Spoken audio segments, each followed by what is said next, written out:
O'lkamizda bahor, o'lkamizda Navro'z. Hademay Navro'z sayllarini nishonlashni boshlaymiz. Ertaga bizning oliy ta'lim dargohimizda ham ana shunday katta miqyosida Navro'z sayllari, milliy qadriyatlar bayrami o'tkazilishi ko'zda tutilmoqda va biz bugun ustozlarimizga, professor o'qituvchilarimizga va talabalarimizga bir savol bilan murojaat qilamiz. Navro'z siz uchun nima? Navro'zni bir so'z bilan ta'riflang. Navro'z degani nov, yangi, ro'z degani kun, ya'ni yangi kunning boshlanishi. Yangi yilning birinchi kuni. Navruz bu güzellik. Navruz bu yangi orzular hamda yangi niyatlarning tug'ilishidir. Navro'z bu bir so'z bilan aytganda yangilanish, yasharish bayrami.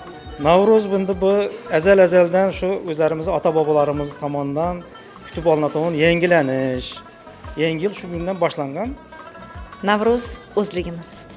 Navro'z bu ajdodlarimizdan qoldirilgan ma'naviy meros. Navro'z sumalak saydi. Navro'z bu mehr-oqibat. Navro'z bu qaldirg'ochlar qaytishi. Navro'z bu men uchun tarix va milliy an'ana. Navro'z bu yasharish ayyomi.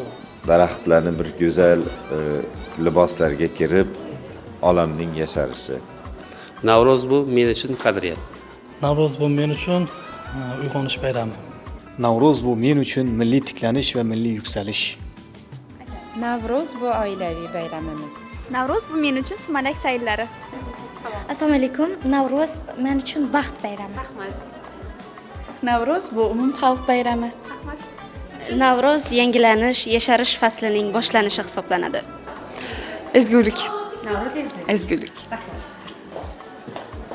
Navro'z siz uchun nima? Men uchun quvonch Navro'z. Navro'z bu go'zallik timsoli. Navro'zda ulashing ezgu tilaklar. Axir tilak bilan kamaymaydi so'z. Bahor gullaridek yashnab yuraklar. Xush kelding bahor, xush ko'rdik Navro'z. Barchaga Navro'z ayyomi muborak bo'lsin. Hurmatli yurtdoshlarimizni va shahrimiz mehmonlarini Urganch Innovatsion universitetida ertaga bo'lib o'tadigan Navro'z sayllariga taklif etamiz. Ha aytganday, Navro'z men uchun yangi yil, Sharq xalqlarining yangi yili.